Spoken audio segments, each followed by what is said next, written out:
Great Master used to wear cream-colored clothing mostly, and in his jacket, he wore an inner jacket and an outer longer coat.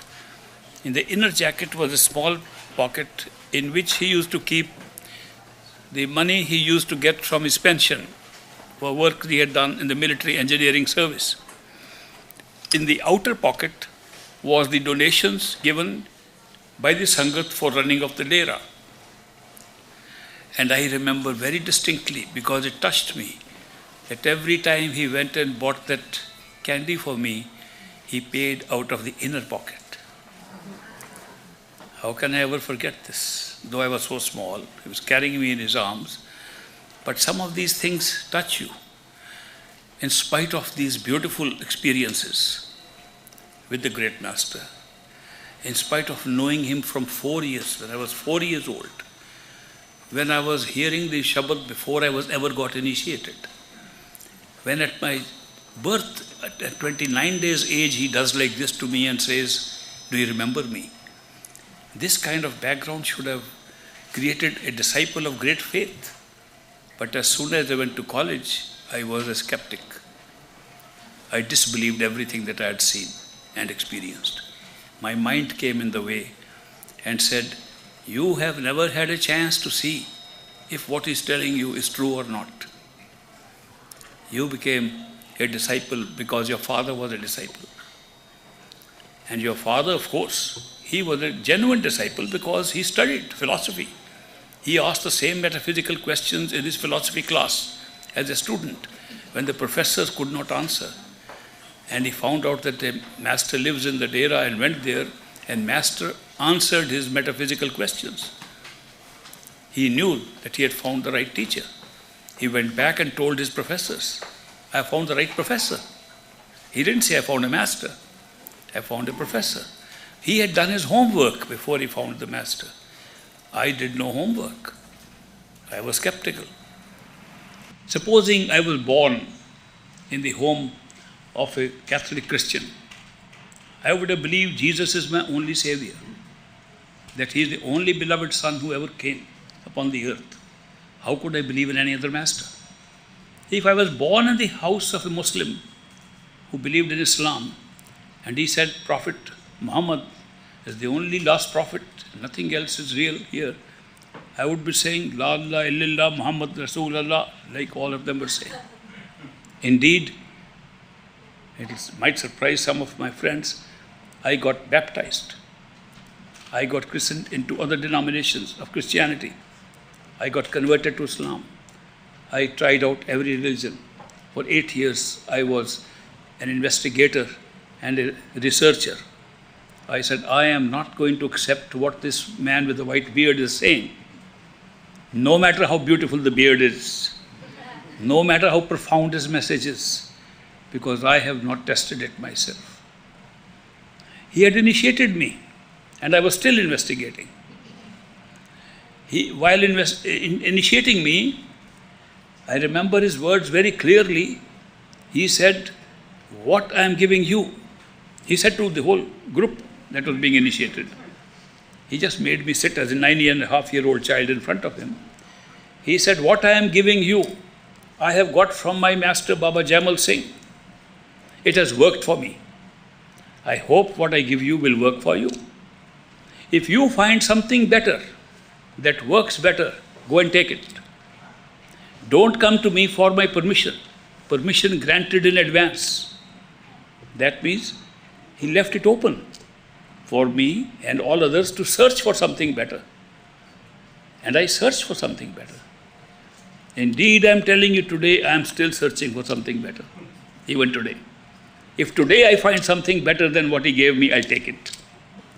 The only other condition Great Master imposed was, if you find something better, come and tell me, so that I will also go and take it.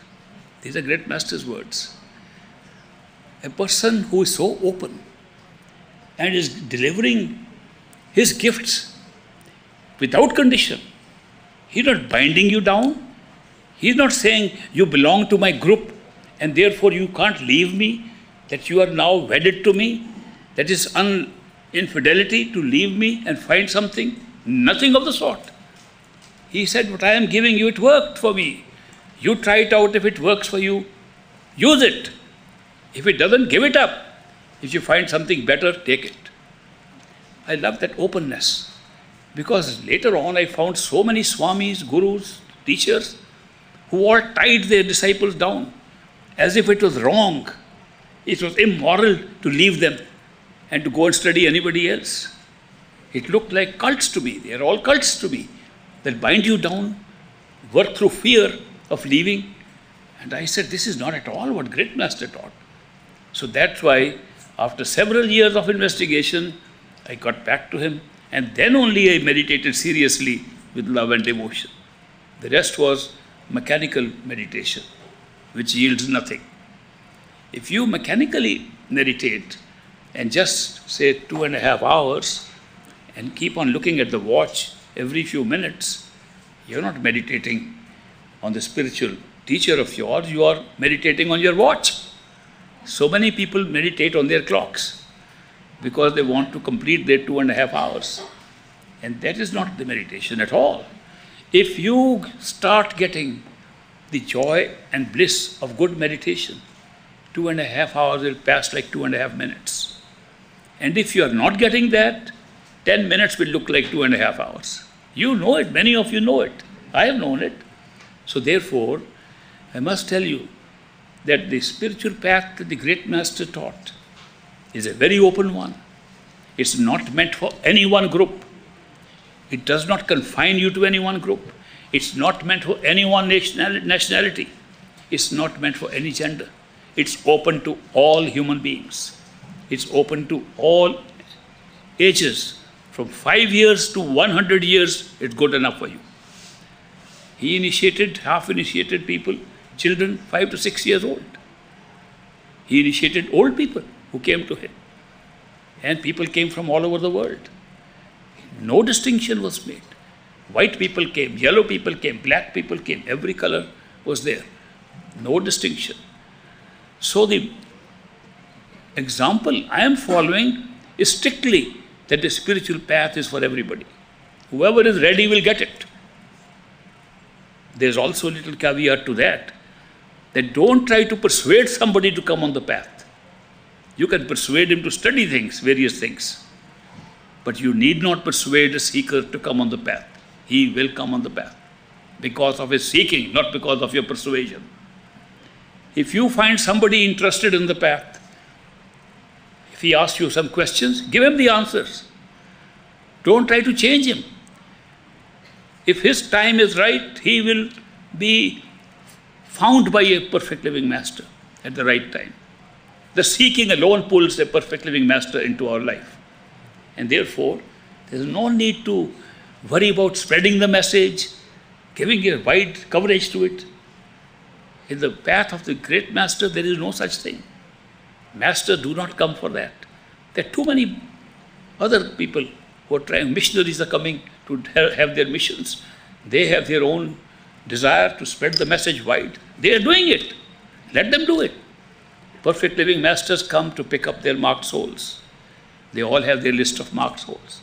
And they will take them no matter where they are, in what situations they are, what environment they are in. Therefore, remember this. This is not that kind of a path where we go about proclaiming to people that, come on, you have joined this great path. The people who have to come on the path will come automatically. And I watched this show for very clearly for 75 years. I can say 80 years. I started watching as a little child. How these souls have come to the masters. They didn't come, they couldn't even find a master. People who try to find masters often end up with fake people because there's no way to know. A person who claims, I am a master, be sure he's not a master. Because a perfect living master does not need to make any claim whatsoever. His claim lies in our hearts. His claim comes through our inner seeking. And his appearance in our life comes through a coincidence. And therefore, we don't have to worry. There is a good seeker and we must take him towards master. The good seeker will be found by the master himself.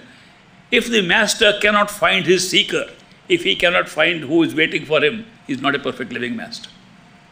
The perfect living masters know us far more than we know ourselves. He knows where we are waiting for. And he comes there and picks us up through a process that looks like he's attracting us with his teachings. He's attracting us by disclosing to us a secret method of discovering reality. Later on we find he never was pulling us like that. He was pulling us with his unconditional love. That's the truth. And that unconditional love zaps us more than anything else can. I was giving an example the other day about a very famous Swami who used to live in Karachi, a port town, now in Pakistan, and used to be part of India before 1947. In 1942, my uncle, who was working as a meteorologist, weatherman in Karachi, invited Great Master to come and stay in his house and enjoy the lovely Clifton Beach. It was a nice beach house he had. And he said, come and spend a few days with me. And it was the first trip Great Master made that far away in Karachi, about 1,200 miles away from the Dera. And some of us all accompanied the Great Master in the train. And I remember the great train ride. We stopped on the way. Master would tell us jokes, tell us anecdotes of his own life. It was a very nice train ride. And we reached my aunt and my uncle's house, and Great Master stayed there. My uncle and aunt used to go to a Swamiji, Swami Brahmanandji, who was a teacher of several kind of yogas, dealing with breathing, pranayam, and dealing with the 6 chakras below the eyes. He was also a very good Ayurvedic physician. He used to give Ayurvedic medicines. My aunt and uncle used to go to him for Ayurvedic medicines, not so much for his teaching, because they had heard from the Great Master, these teachings are only teachings about the energies in the body, they don't lead to any higher awareness. And they were initiated by the Great Master already. But they used to go to the Swamiji for his medicines. And they liked him because he had a beautiful round face, little dark face, but very beautiful, sharp eyes. So they, when they found out the Great Master has agreed to visit their house, they went to Swamiji and said, Swamiji, our master from Punjab is coming to stay with us. We would like you to come and have his darshan. Swamiji said, certainly bring him along, I will give him my blessings. And this was a little bit of a surprise. So they didn't know what to do. They decided that they'll invite both of them to lunch in their house, and they had a sofa, love seat, with 2 places. They said, we'll put the Swami and the Great Master together. They will come to know each other. So on the day that was appointed for the lunch, Swamiji was invited. He arrived. He used to wear beautiful orange-colored, saffron-colored robes, dark saffron robes, and a dark saffron turban. And he used to carry a little muffler kind of thing around his neck, which he used to hold with his hands. And that enabled him to walk with great pride, like this. I remember that. And so I remember his personality, how he looked so good. He was not very tall, but he was very good in his gait and bright, kept his head high. Swamiji came and he was seated on the love seat. Great Master was in his bedroom, and my uncle and aunt went to him and said, Master, lunch is ready and Swamiji is also here. He said, certainly. So Great Master came out and they seated Great Master next to Swamiji. He was already sitting there. And Great Master sat next and looked at Swamiji, and my aunt and uncle said, Master, this is the Swami Brahmanandji we talked to you about, from whom we go and get our Ayurvedic medicines. And Great Master folded his hands and did like this, bowed, and Swamiji raised his hand on his head and said, I give you my blessings. We all saw that. Me too. We all saw this happening, and we said, this seems to be topsy-turvy what we thought will happen. Swamiji has come to give blessings to Great Master. But after a few minutes, we heard Great Master talking to Swamiji. He says, Swamiji, what a pity that all the yogis and swamis are lost in the 6 chakras below the eyes, and none of them are even aware of the 18 chakras that exist in our body. Swamiji looked at him. He said, Master, what are these 18 chakras? I've never heard of them. He said, of course, haven't you heard? The 6 chakras below the eyes are of Pinda, the physical chakras. The 6 chakras above them are of Anda and Brahmanda.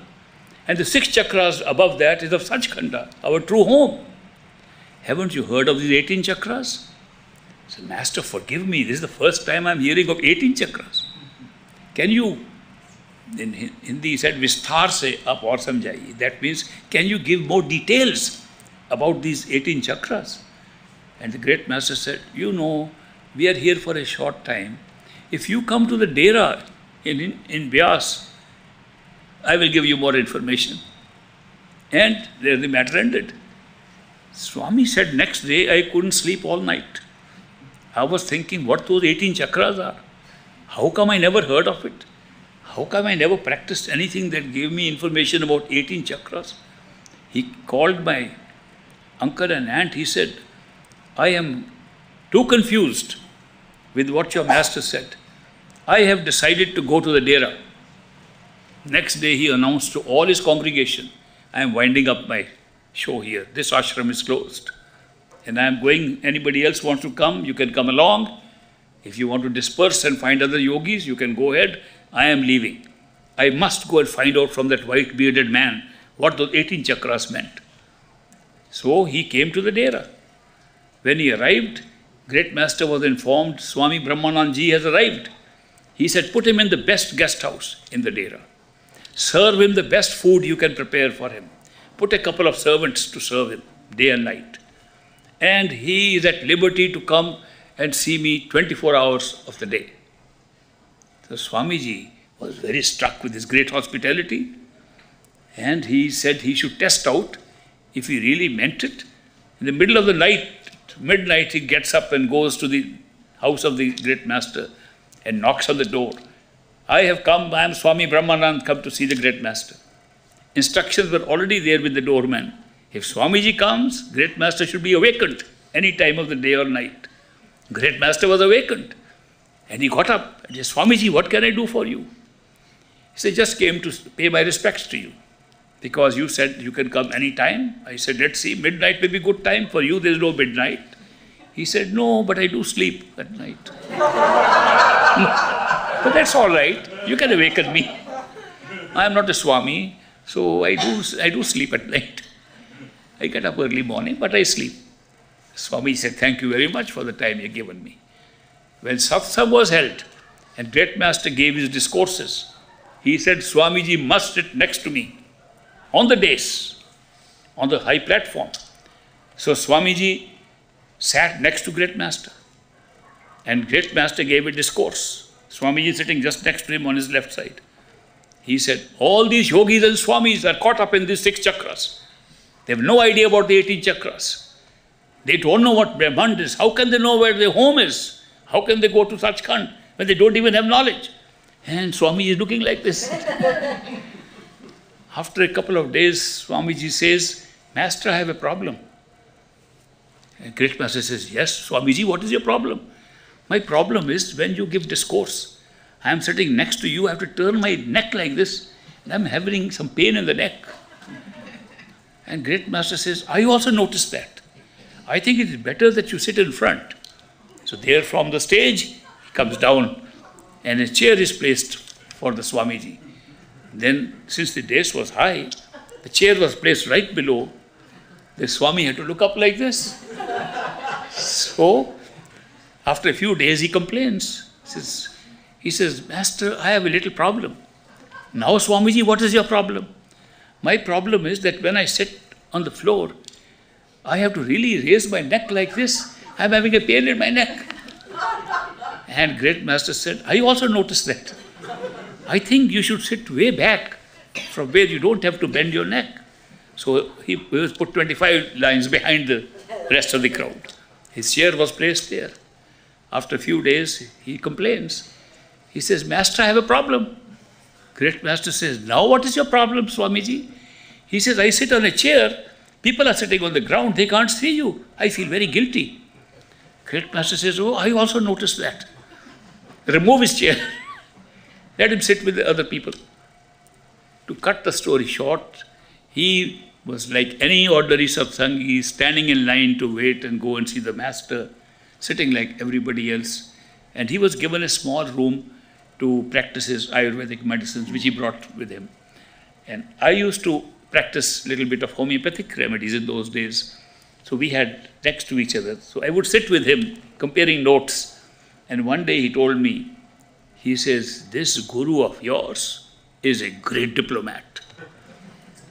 When he brought me into the Dera, he really treated me with royalty, like royalty.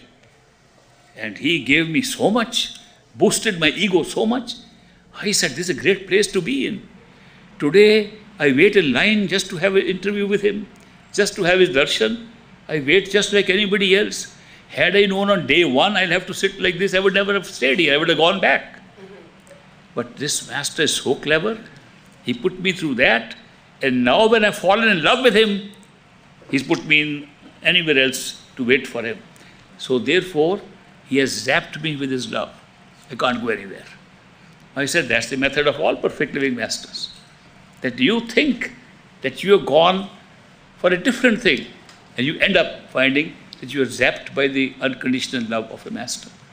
So that was an example to show that these masters, they teach you so many things. They do various things. Whatever is needed by our minds, they have to help us to overcome the problem of the mind. We have no other problem. Actually, there is nothing else coming in the way of ourselves and our true home except our own mind. Our mind has built all the walls, and we have to overcome the mind and to get over those walls, break those walls which are all created by the mind. Because the mind is the one that ties us down to the sense perceptions as the perception of reality. We think because we can perceive with our senses, this is reality. And the mind accepts it, trains us, interprets it for us. The senses themselves, fixed in the physical body, think the whole reality is to be related to the physical body. And we do everything to protect our body, to make it more beautiful, to make it look young, to feel that this body is our reality and we have to enjoy life. And even if you have to go to spirituality, perhaps we'll fly with this body. We don't see any other reality of ours. So there is a trap where the soul, which was our consciousness, which belongs somewhere else, given something like a mind to help it, gets trapped by the mind, identifies with it. The mind is not free just to guide the soul. It's trapped by the senses, who in turn, being bound by the body, get desires and attachments of physical material things. That's the whole chain in which it works. Great Master used to tell the story of a king who had a beautiful daughter, and the king said this beautiful daughter should get married to a prince from another kingdom. But the beautiful daughter fell in love with an ordinary scavenger who was cleaning lavatories of people. She fell in love. And the king was very disappointed that she should have married a prince and led a princely life, and now she is following a poor man who lives in the streets, and it's very sad for him. But he said at least she is getting the love of her life. Little realizing that guy never loved her.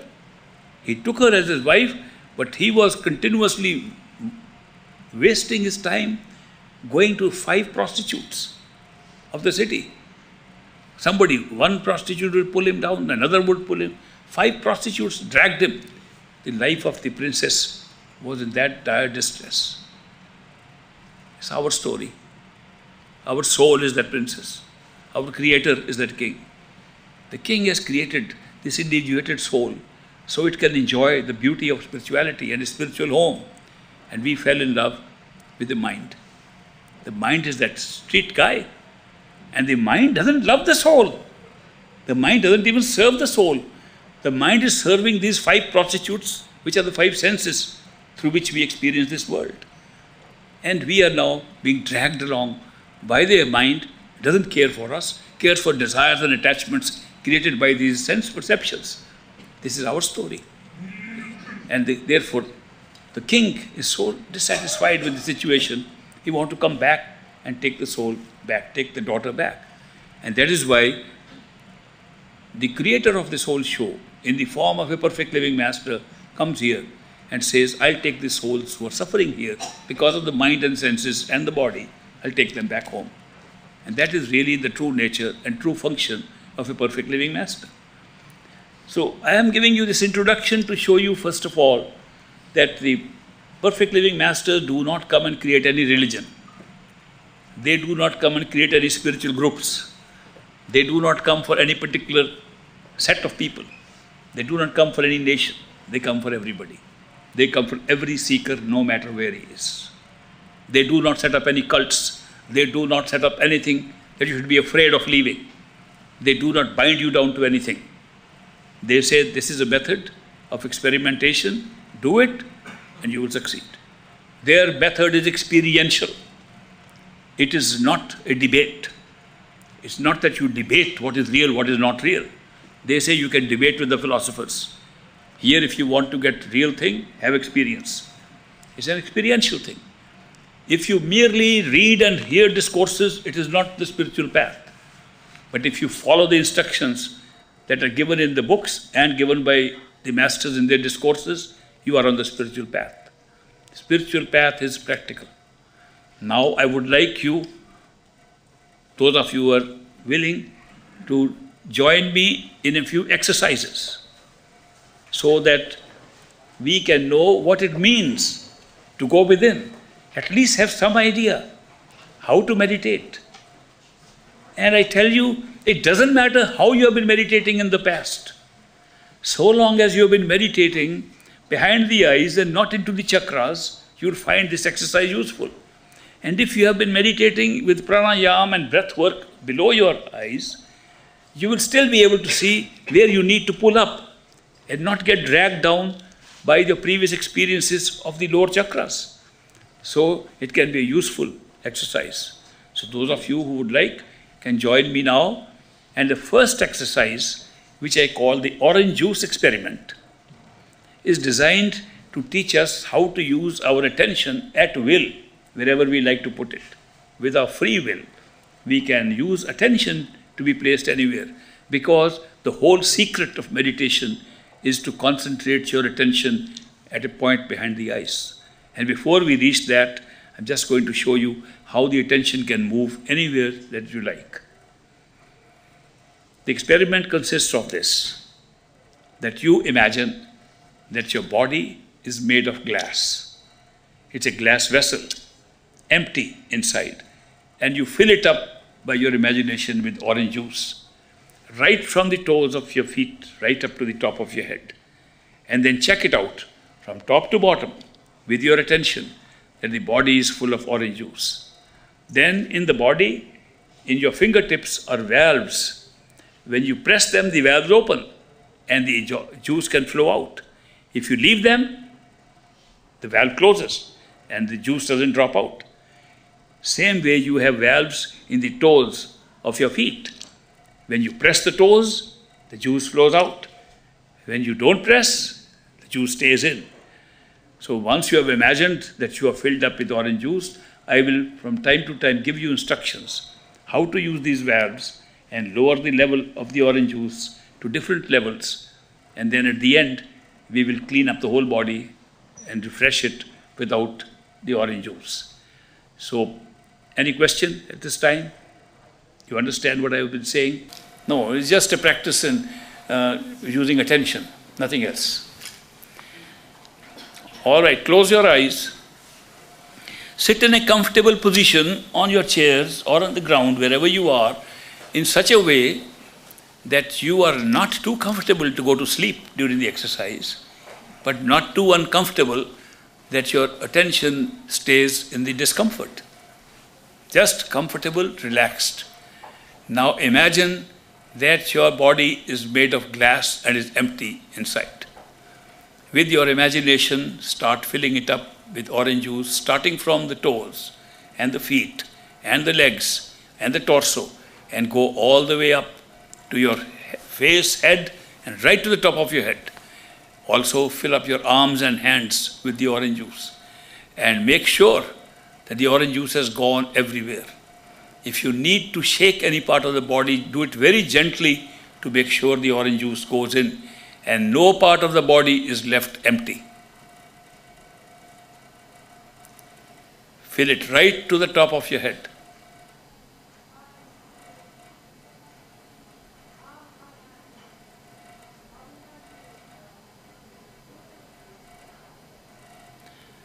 And stay in a relaxed state, no pressure on your fingertips or on your toes.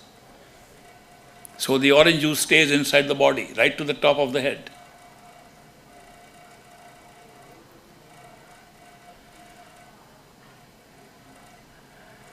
Now press the fingertips of your hands very gently so that the orange juice drips out drop by drop, and watch it coming down from the top of the head up to the eye level. When it reaches the eye level, stop.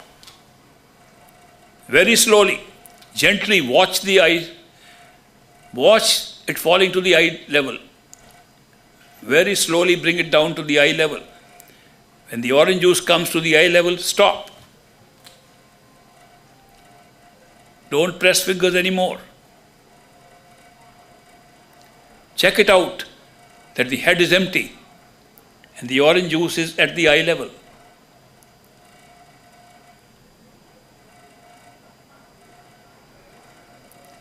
Now press the fingers again very gently and allow the orange juice to come up to the level of the tip of your nose, and see it doesn't go any further down, and hold it there.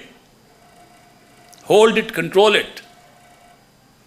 Make sure that the orange juice has come down from the eyes and is now at the level of the nose, tip of the nose and behind it. And there is no orange juice above it, but it's all full down below. Look up and see that there is no orange juice sticking up in the head. It's all come down to the nose level. Hold it there.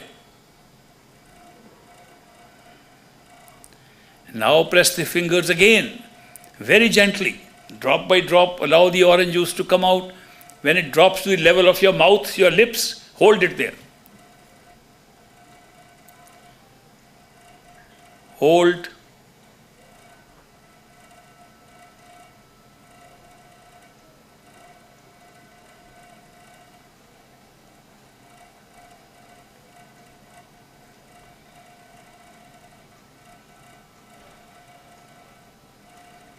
Now press the fingers again, allow the orange juice to come down to the throat level, to the level of your throat, and hold it there. See that it's right in the neck, around your throat, and below is all full of orange juice, but above that your whole head is empty. Your face is empty, behind the face is empty. Check it out.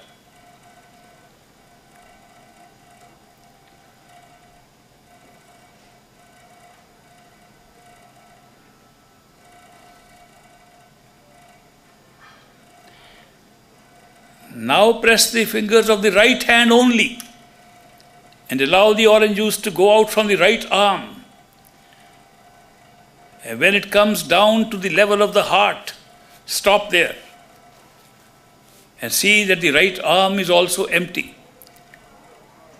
You can shake your right arm a little bit to see that the entire orange juice has gone out.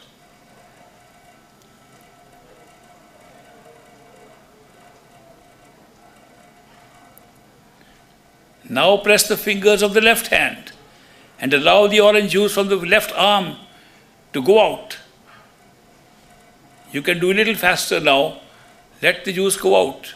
You can move and shake your left arm a little to make sure it's empty and there's no orange juice in the left arm also. See that the orange juice stays at your heart level and there's nothing above it.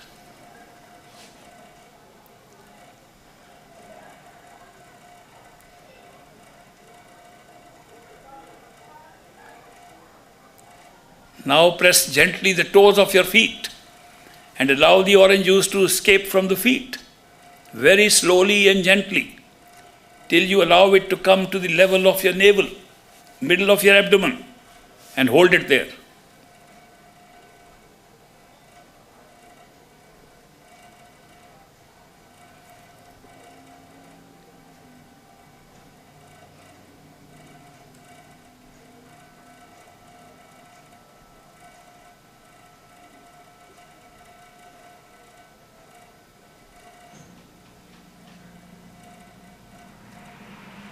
Now press your feet again, the toes of your feet again, and get the orange juice out slowly, steadily, till it all goes down to your bottom. Nothing is sticking around in the genitals, nothing is sticking around anywhere except in your two legs. Vacate the rest of your torso completely.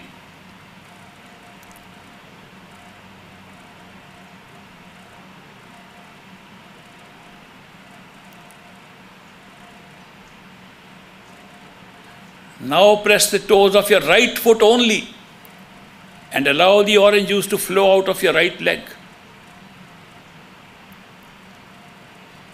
And you can do a little faster and clear up the entire orange juice out of your right leg.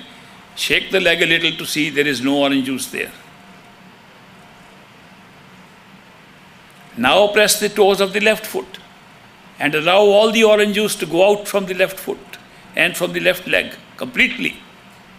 You can move the left leg a little and shake it a little slightly to make sure there is no orange juice. Now look at the whole body, from top of the head to the feet, and see if there's any orange juice sticking anywhere. If it is, try to get rid of it by shaking slightly. And make sure the whole body is now empty.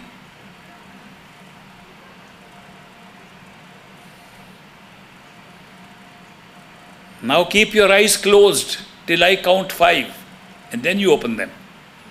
1, 2, 3, 4, 5. Open your eyes and welcome back. Welcome back. How many of you were able to do this experiment successfully? Very good. How many of you feel that the orange juice is still sticking somewhere? Very good. How many of you had difficulty moving the orange juice from any part of the body? Very good. How many of you could actually follow the instructions to hold the attention at different points that I pointed out during this? Anybody had difficulty in holding attention? Who was able to do it absolutely as I was telling?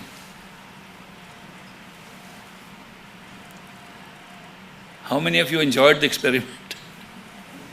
Very good. How many of you thought it was very boring? No hands, okay. Thank you for the courtesy. This experiment was designed only for telling us that when we put our attention, it can move anywhere in the body. I led you to move your attention from the top of the head to the eyes, to the nose, to the mouth, the throat, heart, nabi, the navel, and down below right to the feet. Your attention moved like this as I spoke, which means the power to put your attention lies with you and your will. That's the whole instrument of good meditation, to use your attention. If you can use your attention to hold behind the eyes at the point which we call the third eye, or the point which we call the point behind the eyes, the point which joins the vision in our eyes. When we're looking out with two eyes, we don't see two images.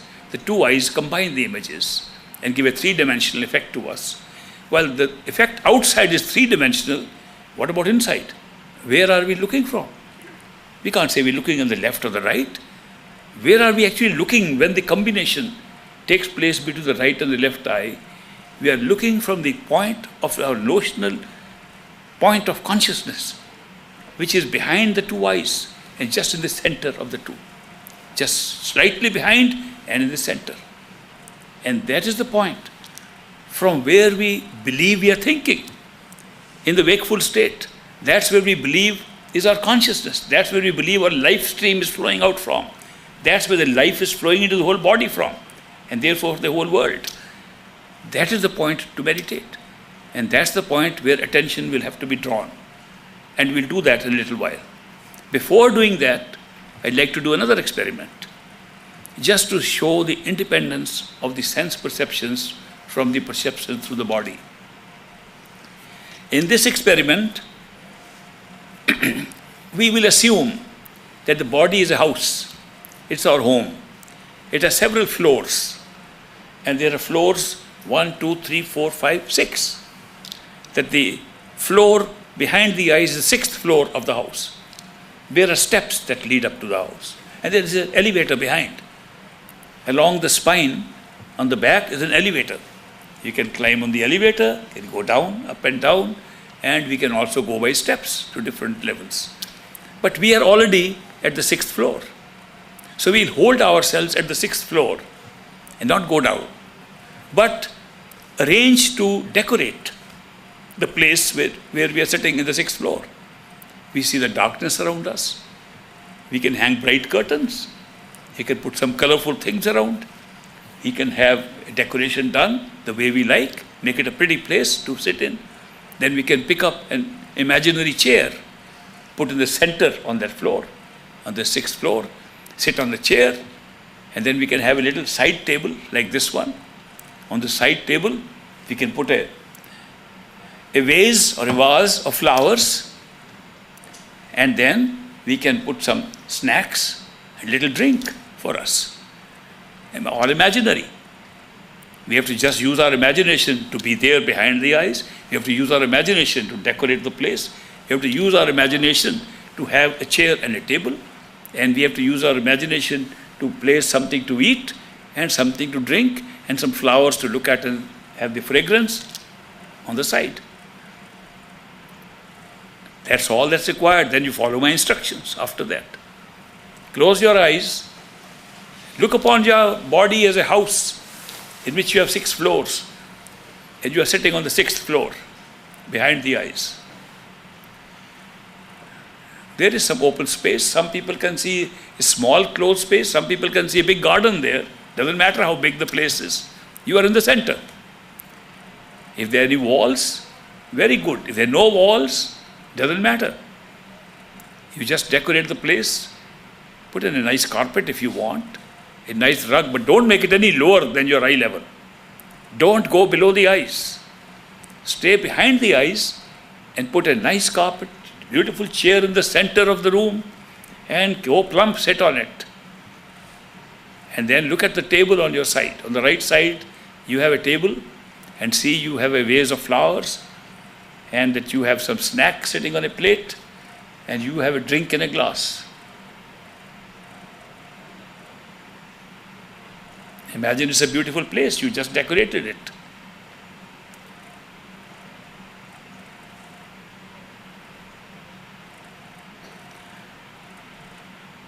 Now pick up the vase of flowers from the table and bring it in front of you. Look at the flowers very carefully. Are these your favorite flowers?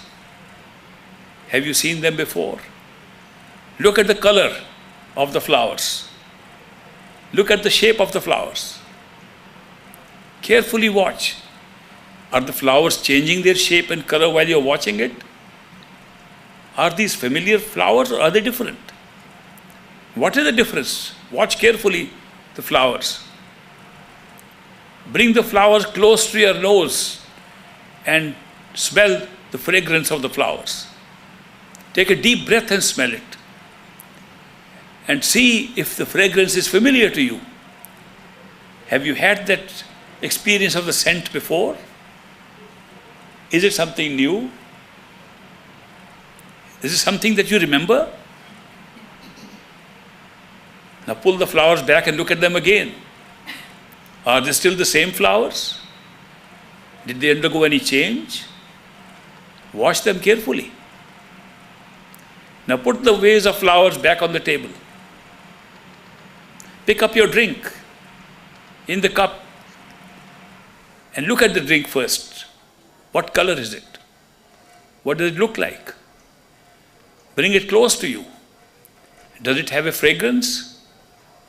It's just without fragrance? Now taste the drink. Take a small sip from the cup. How does it taste? Do you recognize the taste? Is it familiar? Is it your familiar drink? Is it something new? Check it out. Take another sip. See if it still tastes the same. Do you like it? Check it again. Now draw the cup away from you and look at the drink again. Is it still the same? Put it back on the table. Pick up the plate with your favorite snack on it. You know it's your favorite snack? Or is it different than you imagined? Taste it. Do you remember the taste? Take another bite. Now taste it. Do you remember this taste? Do you like it? Take one more bite. Does it still taste the same? Is it your familiar snack? Is it something new? Put the plate back on the table. Keep your eyes closed till I count 5. 1, 2, 3, 4, 5. Open your eyes. Welcome back. Welcome back. You seem to have had a good feast. How many of you were able to see the flowers? How many of you saw flowers you have not seen before? Very good. How many of you saw the colors of the flowers change? Very good. How many of you were able to see the fragrance, the scent of the flowers? Actually smell it. Good. How many of you recognize the scent of the flowers? How many of you thought it was something new that you hadn't seen before? Thank you. Thank you. How many of you could recognize the drink that you had? How many of you liked it? Very good. How many of you did not like it? Oh, you seem to have had a good time. How many of you liked the snack? How many of you were surprised that what you imagined was not there? How many of you either saw the flowers or the drink or the snacks which were not the ones you wanted to imagine? Very good. So many of you have just had an experience of sensory perception of all the senses without ever having any material thing in front of you. How many of you still have the taste of that snack in your mouth now? There we go. The idea of this exercise is very simple, that do not take the sense perceptions to be confined to this body, and do not take imagination to be imaginary. When imagination crystallizes because of our attention placed upon that imagination, it becomes real. We do not realize even this world is imaginary. We have put all our attention into it and made it real. When we put our attention on another set of imaginary things, they become real. It's the shift of attention. And this is the secret, that by moving our attention and concentrating it on something, we can shift the level of our consciousness wherever we like. And that's amazing, because we can raise our consciousness to a higher awakened state merely by the process of putting our attention where the wakeful state exists. Where is it that we go to sleep, and where is it that we wake up? That point is behind the eyes at the third eye center. It's also called the 10th door. The door opens into a new universe for us. The 10th door is at the same point as the third eye center behind us, behind the eyes. And the reason why that is the point which shifts our focus is because the attention flows from there into our eyes and goes down to all the levels of energy below. The two eyes have been called two-petaled lotus. And the two-petaled lotus go to the four-petaled lotus, to the six-petal, 8, 12, 16. And they go the reverse way also. They start with the four-petal. Two-petal remains the same. The two-petal goes by the elevator below and starts with 4. 4, 6, 8, 12, 16, 2. That's the whole cycle of energy. This cycle, the petals have been considered because even the shape of the physical organs are very similar. And the shape of the astral organs are even more similar to the structure of the petals of a lotus flower. And these are symbolic. But the two-petal lotus of the eyes is also the two-petal lotus that opens behind. 2, 4, 6, 8 go right behind. And those are the astral levels of consciousness. By moving our attention, starting from where we think is the 10th door, we can pull our attention behind from the two eyes. And as we bring it back, even before we have brought it back to the center, the four-petal lotus opens up and we have new experiences of flying in the sky, and a totally new sky that we fly into. So that's why it's a very important secret to know that it's just a control of our attention and the ability to concentrate our attention there. The ability to concentrate our attention is the ability to become aware of something and unaware of something else.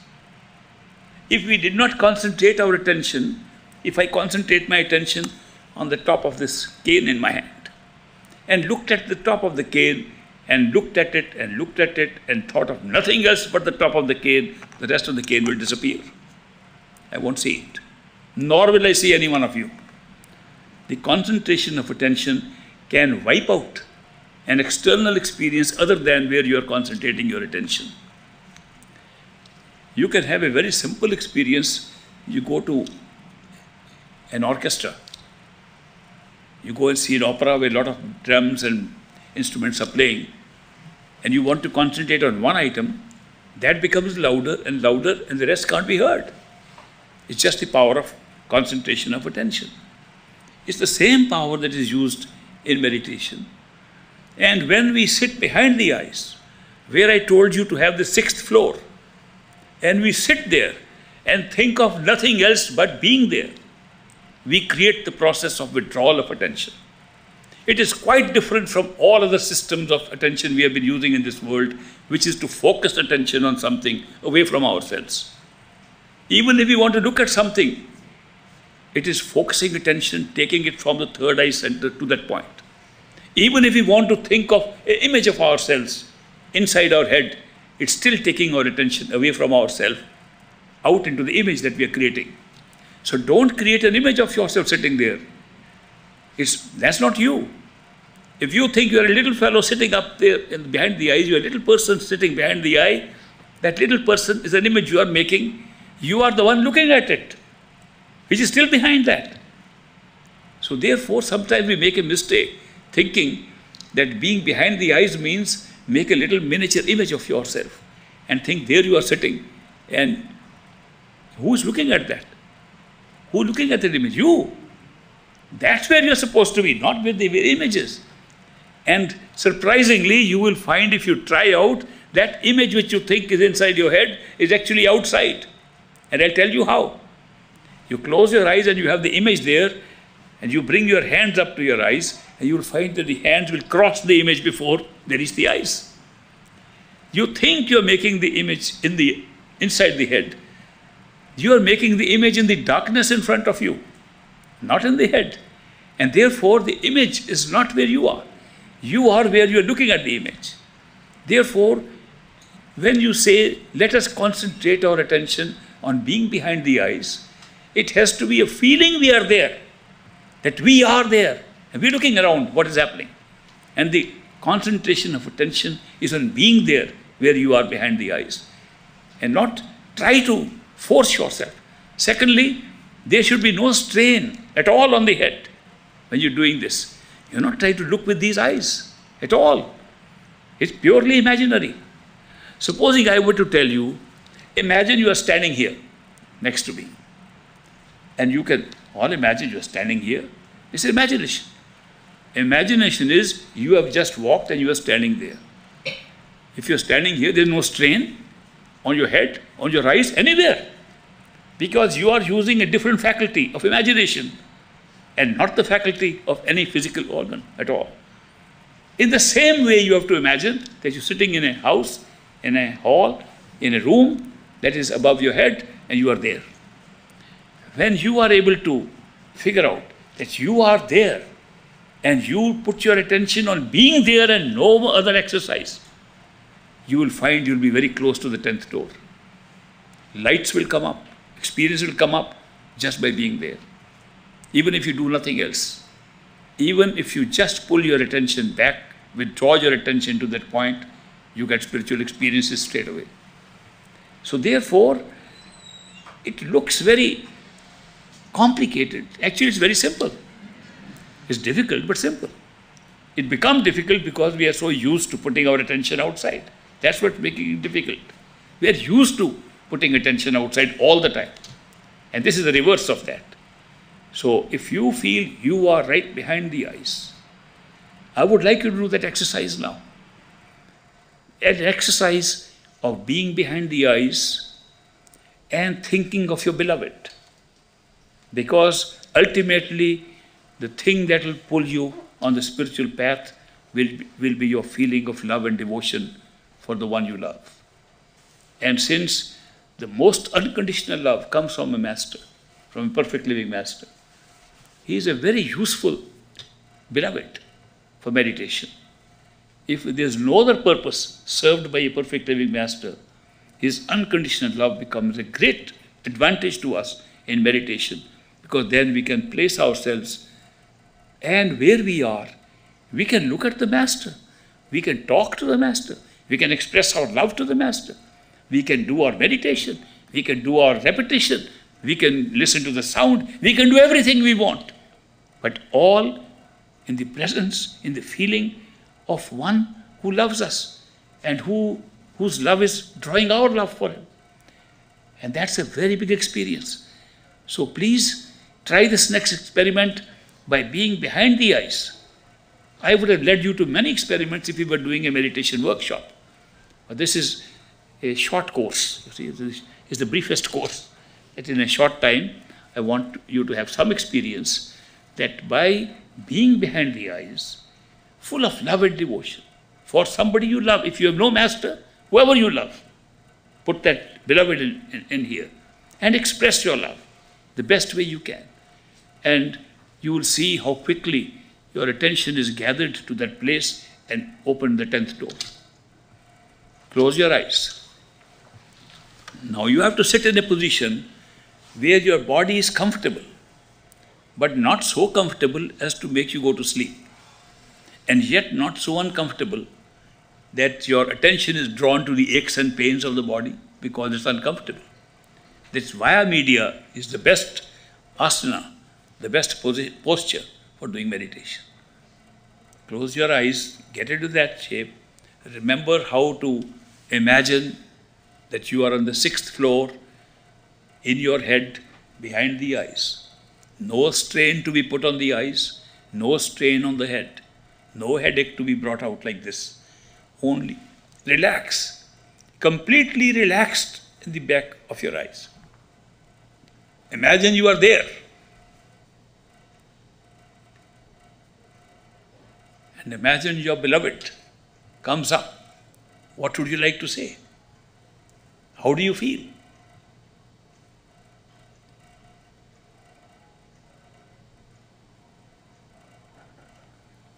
Now you can do your mantra if you like. You can do your Simran if you like.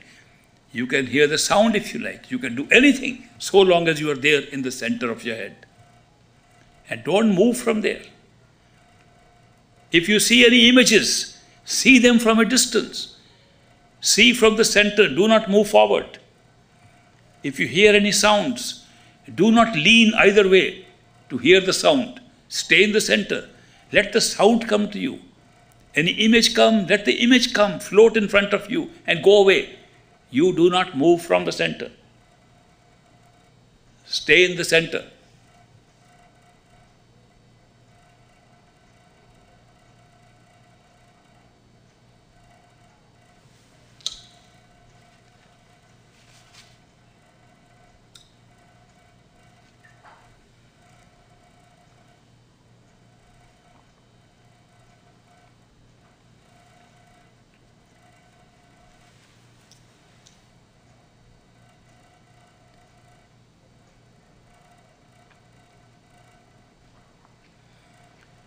No other thoughts, only thought of being there. Only think of where you are, no other thought.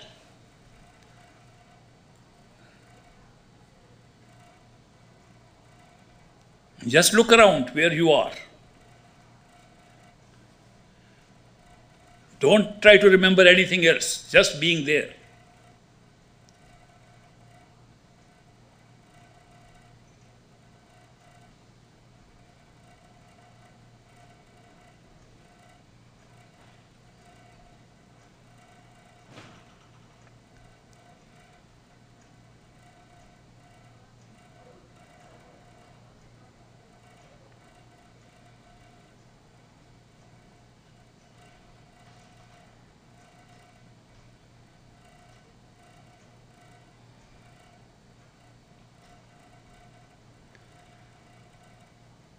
Allow things to happen around you. Don't move. Don't move either way. Don't move forward. Push yourself back to the center.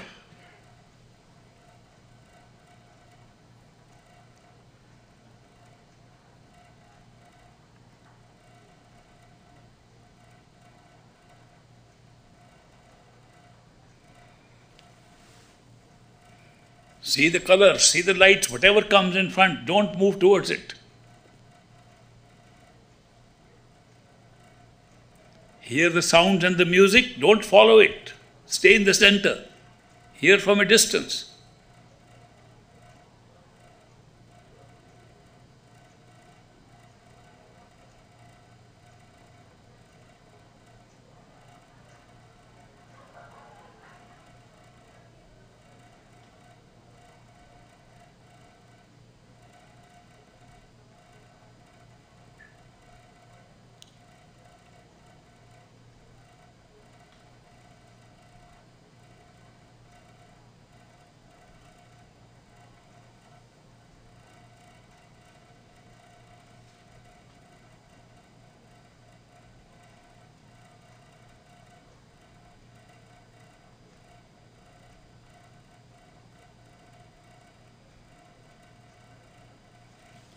Keep your eyes closed till I count 5.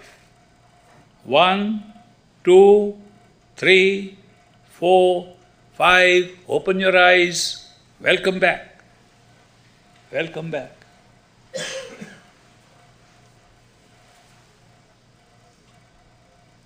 How many of you enjoyed this experience? Very good, very nice. This is a good class today. And you understood, at least you understood the location behind the eyes. That is the place where you should meditate.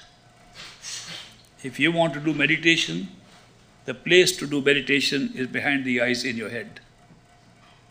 If you make too much arrangement to prepare an outside chair for your meditation, you want to have a nice corner of the room set up for meditation. You have a nice rug there. This is my meditation rug. I'm going to sit on that and meditate. Your attention will be on the chair, on the rug, on the corner of the room. It takes a long time to get back to where you want to go. Therefore, all these external things are unnecessary. The only thing is, first imagine you are there, localize yourself there, familiarize yourself, know it's a daily place where you will be coming again and again, and then having settled there, then start your meditation. If you want to do repetition of mantra, of Simran, first settle down there, then start. If you want to hear the sound, First settle down there, then hear the sound. You want to do dhyan, talk to your master, ask questions, have a conversation. First settle down there, be in the center, then talk, then do the dhyan, then do contemplation of the master. Everything should be done first, going at the third eye center and settling down. A secret. There's a secret of a tip. People have done things outside for a long time and wondered why the attention has not been pulled. Because the attention was scattered outside. And then don't think of anything when you're preparing to go in meditation. Don't think of any other thoughts. Thoughts will pull you more than ever before. How many of you found that thoughts were pulling you out during this exercise? Almost all of us go through it. The mind becomes hyperactive during meditation and want to think of everything else except being there. And yet all we want is to imagine we are there. And then we can start a meditation. I wanted to give you this example of where to start the meditation. Of course, an initiation is a process which helps to pull you there even faster, because you can see the power of your master trying to pull you there. And once you can imagine the master, even imagine the form of the master, and use a checklist of words that will prevent you from making it a mental image of the master. If you can do that, you can have a conversation with the master even if you haven't reached the radiant form of the master. There are so many little tidbits and little anecdotes about working on this spiritual path that help you in practically doing it. All my plea is, please do not think that spiritual path is a path of going attending conferences, attending discourses, attending satsangs. It's a path of doing actual meditation. It's a path of actually discovering yourself, discovering who you are, discovering where you belong, discovering why this show was set up, discovering your role in setting up the show, and enjoying it once again. If you knew how the play has been set up, and you are the director and producer of the play, and happen to also become an actor in the play, you still enjoy it. It doesn't matter what role you take, because you produced all the roles. Therefore, you will enjoy every role in the play. And that is why, knowing that it's your play, you create it at your real level.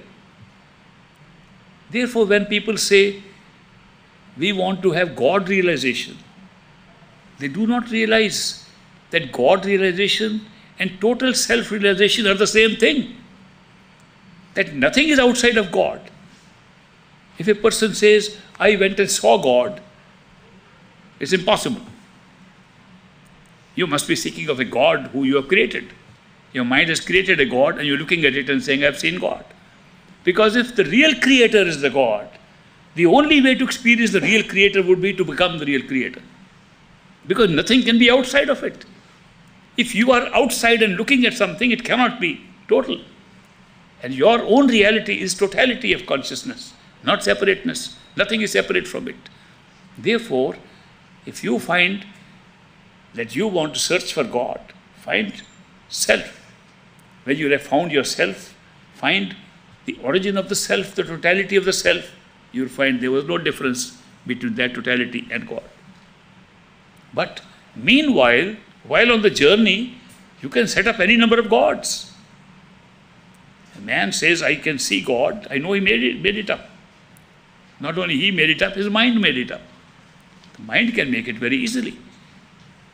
Also, on the spiritual path, because we are going into territory which we have not used for a long time, therefore there are some dangers too on the territory.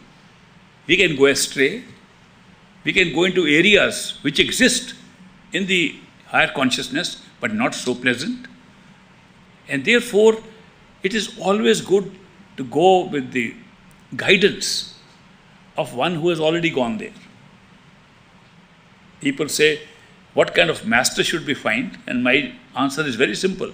A master who has gone a few steps ahead of you.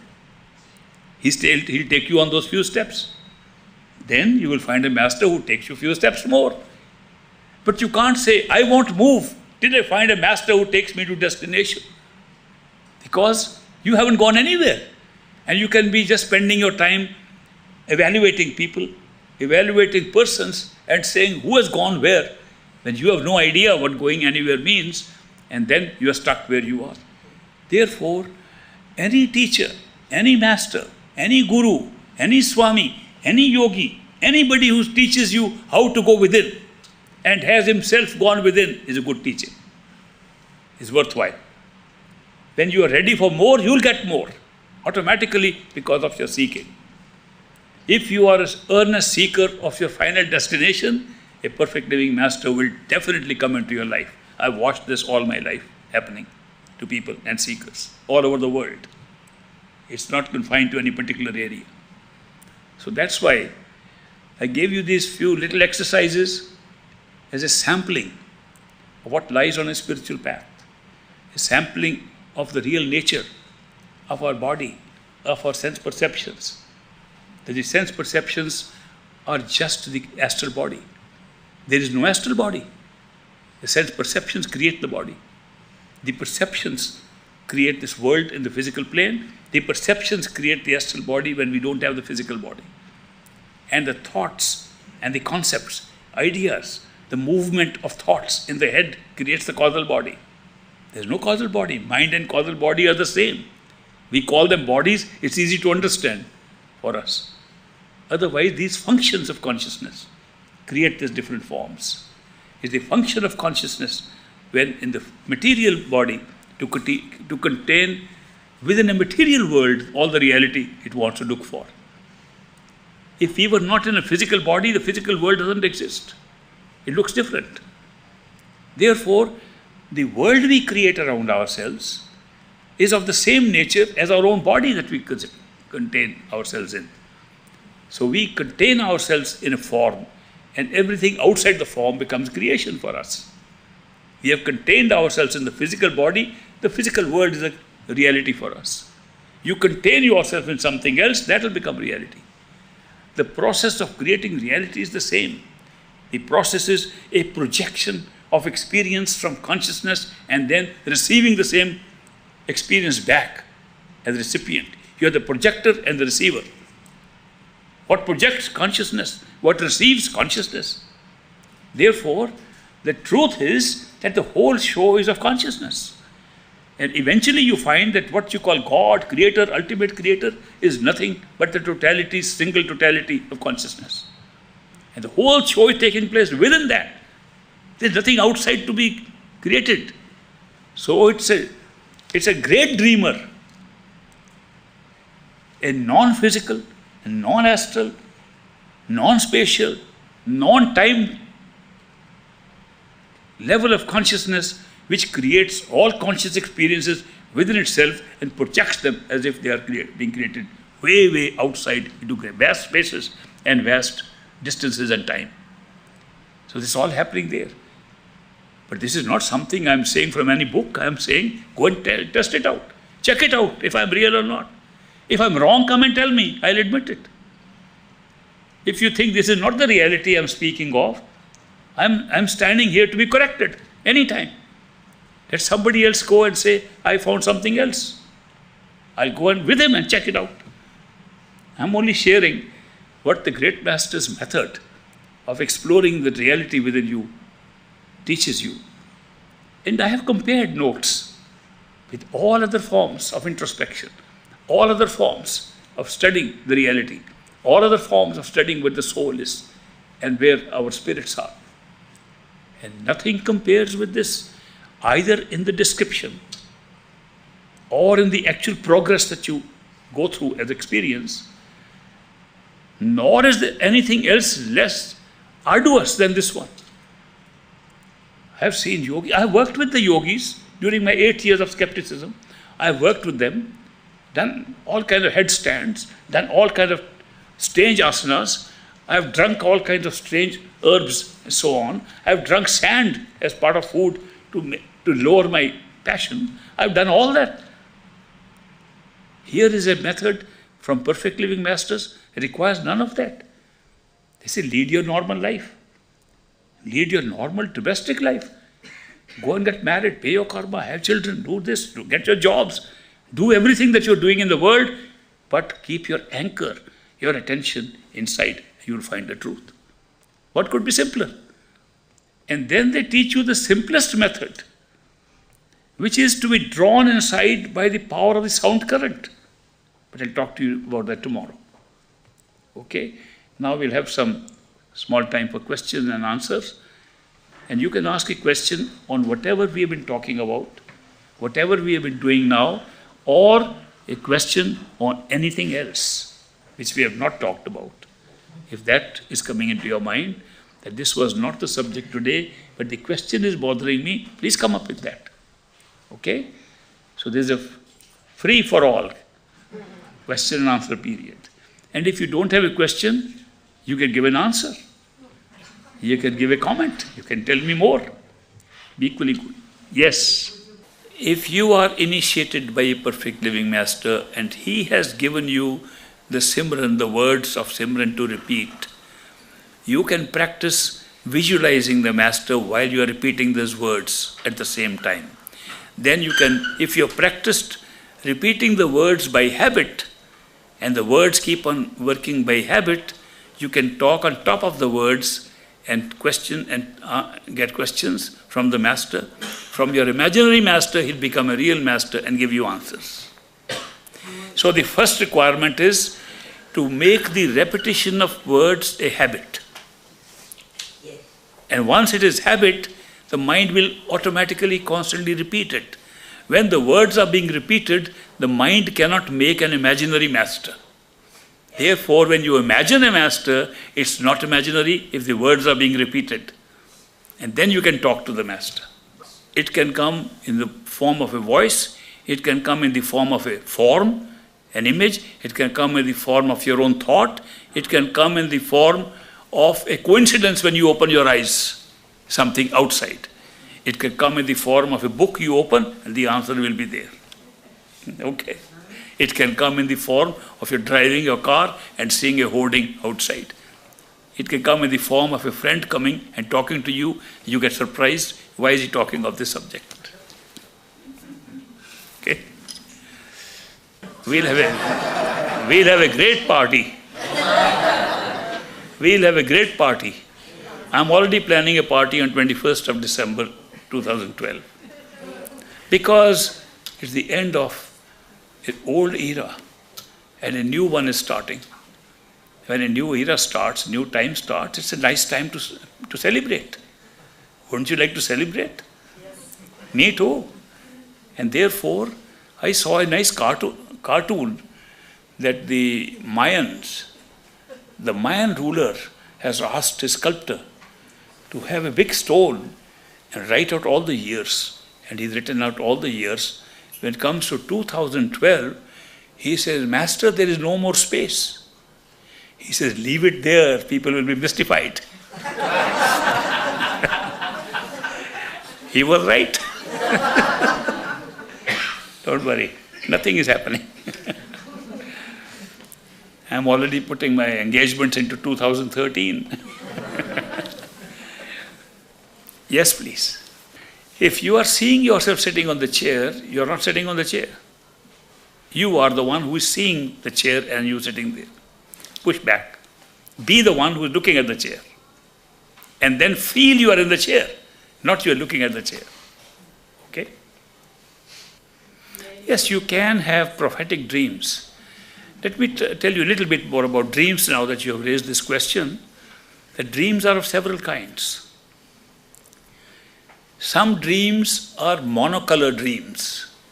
Monocolor means in the dreams you see everything in the flesh color, either darker or lighter. It's in the range of this buff color.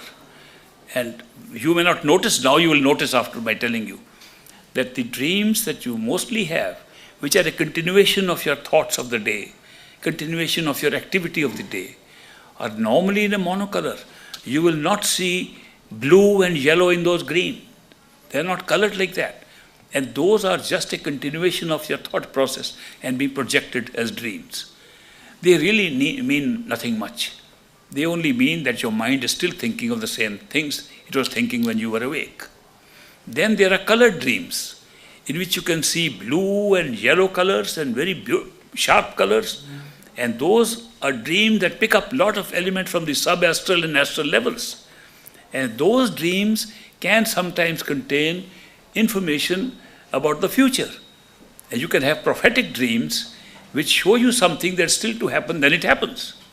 In fact, there's a lady living in DeKalb, Illinois, who gets these dreams regularly. And she has a journal which she maintains of her dreams. And I met her first time. Her name is Carol Canova. If you want to meet her, you can. She met me in the Spiritual Frontiers Fellowship. We both of us had gone to participate. And I met her there. And she was so fascinated by my talk. I was fascinated by hers, of course, that she said, I want to come and see you in Chicago. I said, most welcome. Now, this was way back when I had just come into this country and started working with two colleagues of mine on the cookie business. And we were a small company, making very little money. I was drawing a little pension in India from my job, and I had come here with a small salary, which these partners of mine gave me, lived in a small little apartment. And 1 week before she came to see me, she had a dream. She had a dream in which she saw me getting out of a big, huge limousine, stretch limousine, black stretch limousine. And I got up, and she saw she was seeing me in a lobby of a big hotel. And she couldn't imagine. That couldn't be me. But she recorded in her journal the dream. 1 day before she came, my partners made some money and bought a stretch limousine, a black limousine. And they said, move the appointment with that lady from our office, which is a very small place, into the Hyatt Regency Hotel, which is a big hotel there, and just move it there. So we called her to meet there. First tickled her curiosity, why have they moved to the hotel? And then she waited in the lobby, and as a big limousine pulled in, I came out from the limousine, and she was standing there with the journal in her hand. Here is the record of your arrival here. I wrote this 1 week earlier. She had continuous dreams like this where she could foresee what's going to happen a week later. She could also see what was going to happen a few moments later, but only if she held your hand and saw your pulse. She would hold your arm like this and tell you, this is what you're going to do. Surprise people the way she could do it. And she said this did not come to her by any spiritual practice. It was just inborn in her. From birth, she had some strange faculty or some strange power to see these things, and so how she got it. But many people have prophetic dreams. They don't come up and tell us. But then when it happens, they know that we dreamt about it earlier. So dreams are of many kinds. Some of the dreams can be totally astral. You can wake up into a reality and wonder how you didn't know that the physical world was unreal, how everything is so totally different. And then you wake up and the dream seems to recede very quickly. And you say, was it real or a dream? That was more real than this. And yet, this is now real for me. Because at one time, we are used to only one reality. And when we have a dream, it is that reality. When we wake up, this becomes reality. We can have dreams of a lower level of consciousness, and we can have dreams of a higher level of consciousness. And people have both kinds of dreams. And just because we awaken into this level looks real, and the rest become dreamlike, even though the experience might be more real than this. Okay? Yes? The higher regions and higher inner planes, what are they like, and what will we do there when we live there? Well, it depends on what you want to do. There are people living on the astral plane for long periods, thousands of years. They've been here in the material world, in the physical world, and they had certain desires to accomplish in their minds. For example, there are mathematicians trying to evolve new mathematical formulas to solve some problems. There are scientists trying to advance their scientific studies that they did here. They're working there. There are libraries there. There are scientific labs there in the astral plane, and they work there. And you can go and visit them, and you'll be surprised at the kind of libraries they are there. Because if you go to a library in the astral plane, and you have a particular subject of interest, And you open the volumes are all there. And you open that, you don't have to read. When you open the book, it throws up the knowledge to you instantly. An experience you cannot have here. You have it there. So the progress in any investigation, in any subject is very fast there. But they keep on moving fast. Then what happens, some of them have a certain period of time there, like those who have gone to heavens of different kinds, which are also in the astral planes. When they come back, they carry some of this inspiration with them. And we say, oh, great scientists, look at the new discovery they're making. They'd already made it, and they just carry it. Some poets are writing poetry with inspiration coming from there. And other people are working. So it's the same thing what we want to do, is continuous there. With one difference. You do that automatically without any free will. The choices have been made here. It's so important to know that the choice making is confined to the physical world, to the human life. No other form of life. Even in the physical plane, as many as 8.4 million species of life have been recorded in our scriptures in India.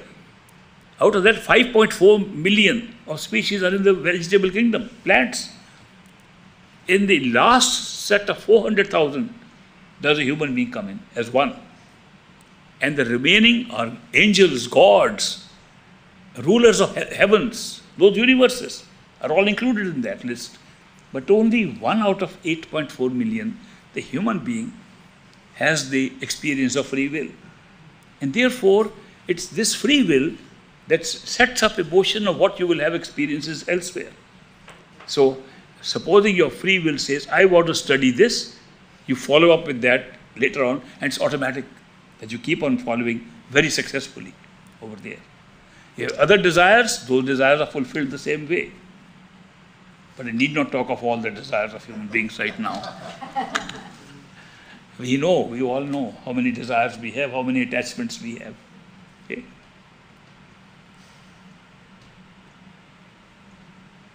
This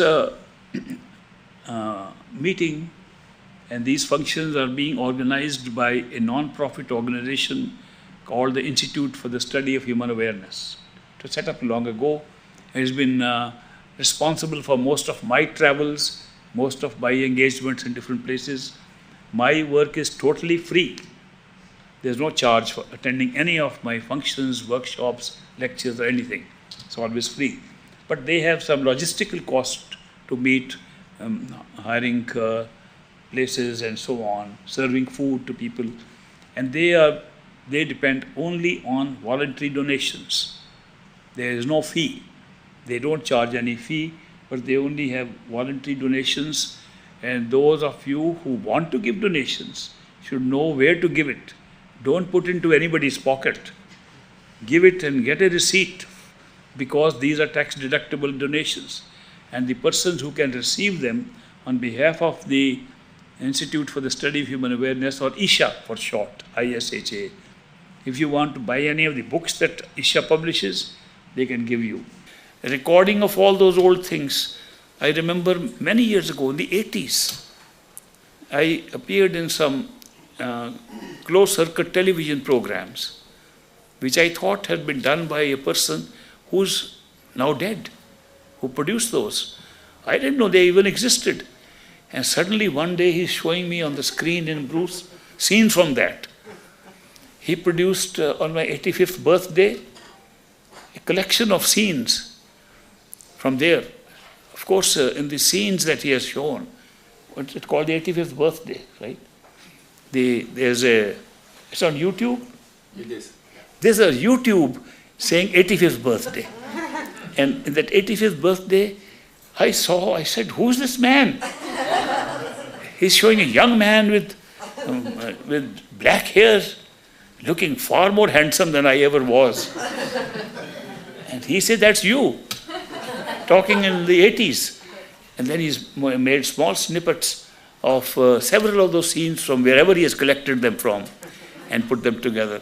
So he's done a lot of work, and he has added considerably to my emails. I'm getting emails from Singapore, China, Australia, New Zealand, Ghana, South Africa, not yet from Poland, I think. He is here from Poland. Canada, Pakistan. So I didn't know that all the people watch randomly these YouTubes, but obviously they do. And so I try to reply to those questions they put on the YouTubes. Some of them just say it was very good, grand, or whatever they use the words. I don't reply to that. But where they have a question, I try to reply either directly or through him or through Vidus. So this has added to my email time. And now my email time is mostly the time I used to use for meditation. But that's all right. Early morning I get up and do the emails. So I am very happy that these people are here and they are promoting this, because Great Master said in 1935, 36, 37, he said again and again that the excess of spirituality will shift from the east to the west. India, which is the home of spiritual gurus and teachers, will become the place for great tycoons, making big factories, big industries, making more money. And the country that is now making more money and is going through industrial revolutions and so on will become spiritual. So spirituality will shift to the west and will localize itself and be a center in North America. He said this. And he said it repeatedly. He said it in letters to people here. He said it to Julian Johnson, an American disciple of his, in my presence. I heard him say, he said, Julian Johnson, you have come here, but you are taking away this spirituality from this country to that. And the future of Santmat, of the path of the masters, lies in your country, and named the United States of America. I heard him say that. And that is why today I confess to you, the reason why I came to America was that if he says the whole show is shifting to America, I better go early, take a ringside seat to watch the show. And that's why I'm here. To watch the show of this great transformation of this country from one of just making money, just worshipping the greenback, to worshipping something real and within themselves. So I think they are doing a great job, and I really applaud the work they are doing. And any help that you can give to that organization will be good.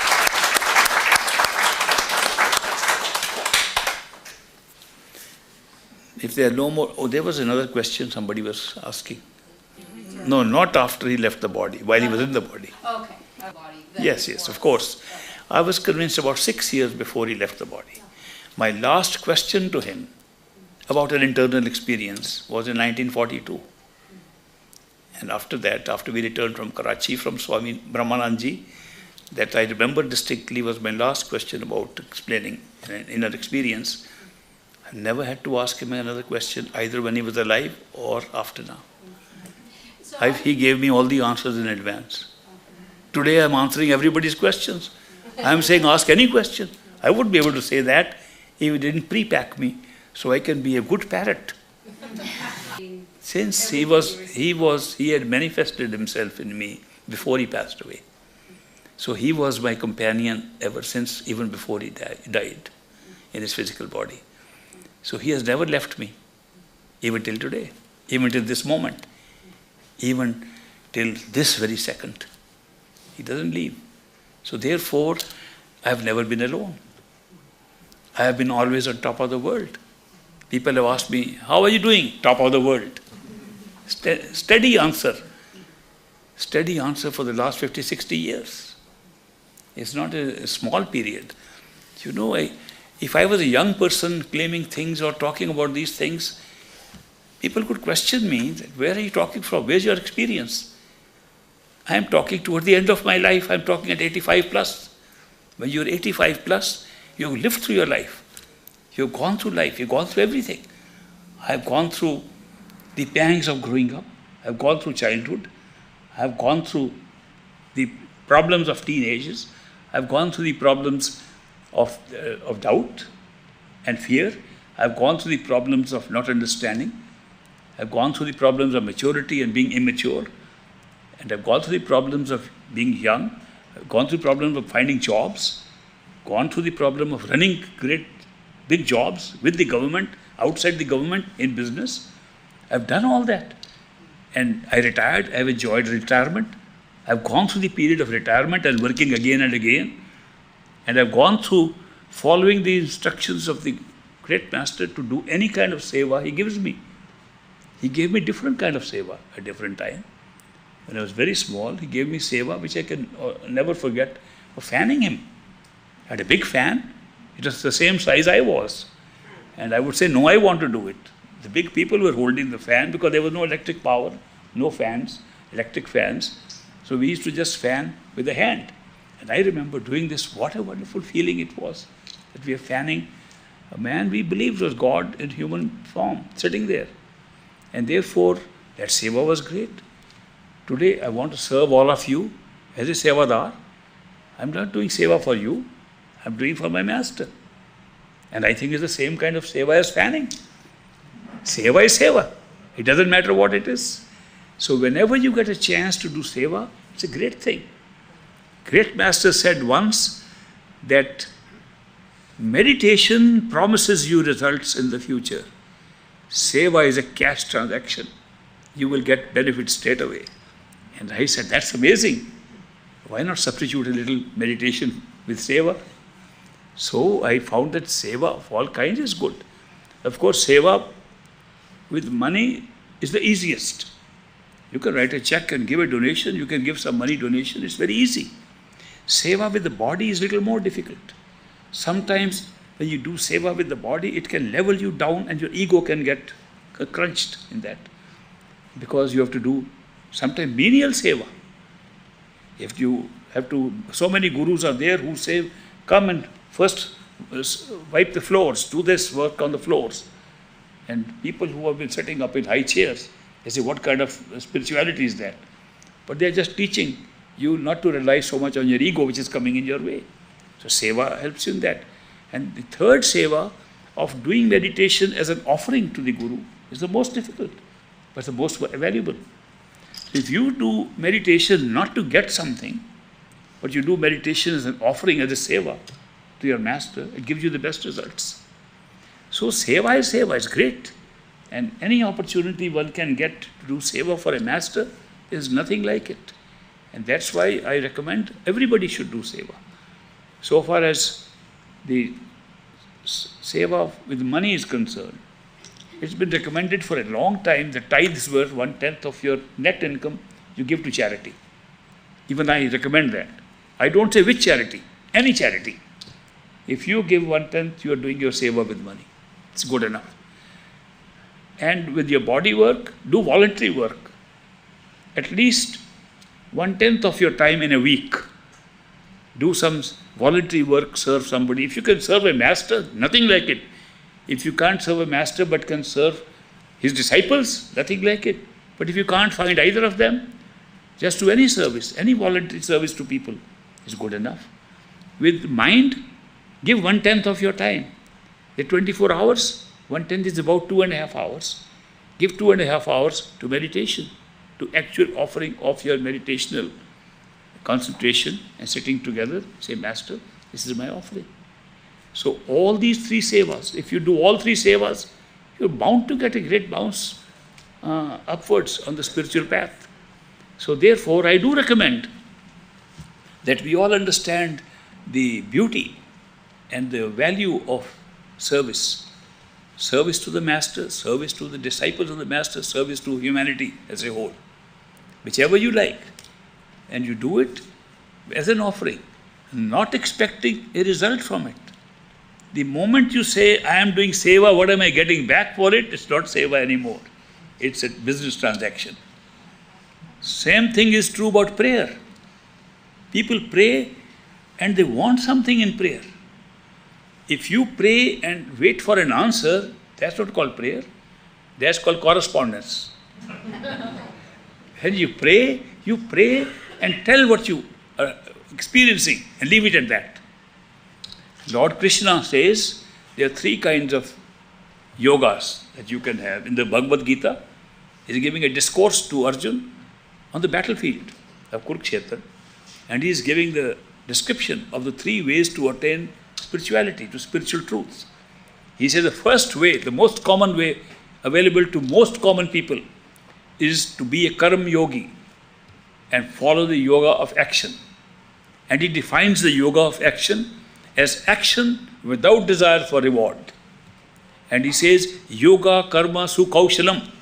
In Sanskrit it means, the translated means, perform your action, your duty with the utmost skill you have, without waiting for any reward at all.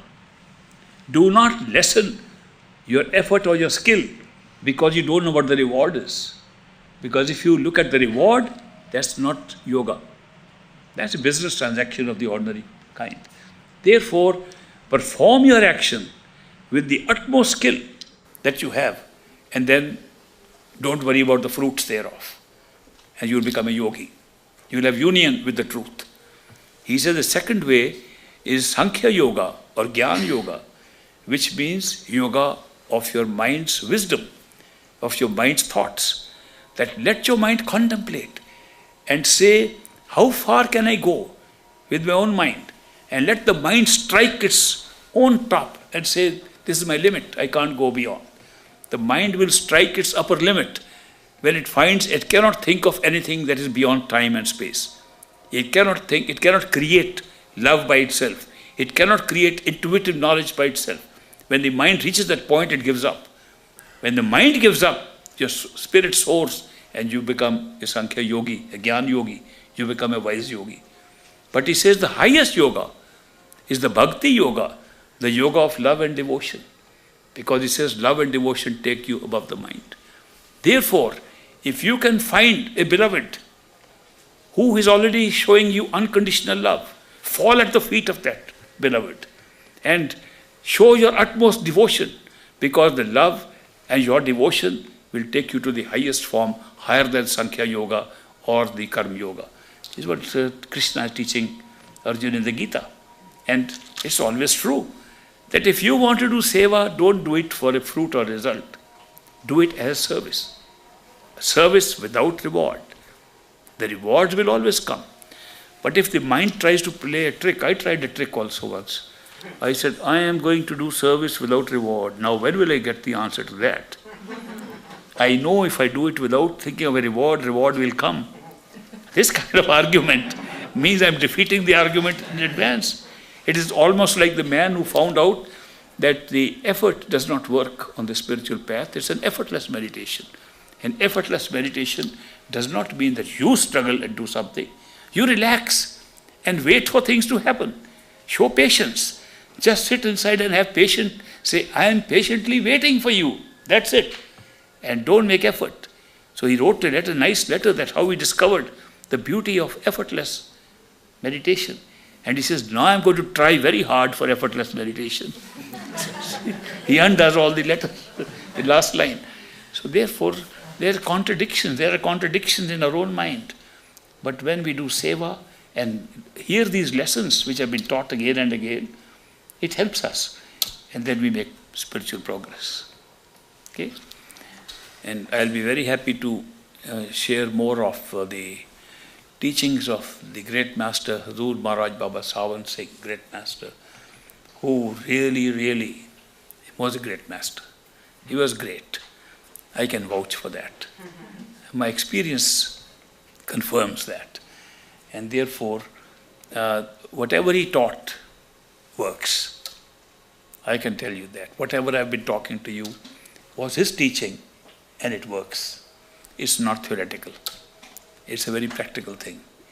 And if you are fortunate enough to get initiated by a perfect living master, you're fortunate enough to follow on those instructions that he gives and understand that the path is of love and devotion, you'll make good progress. I wish you all the very best. Thank you very much.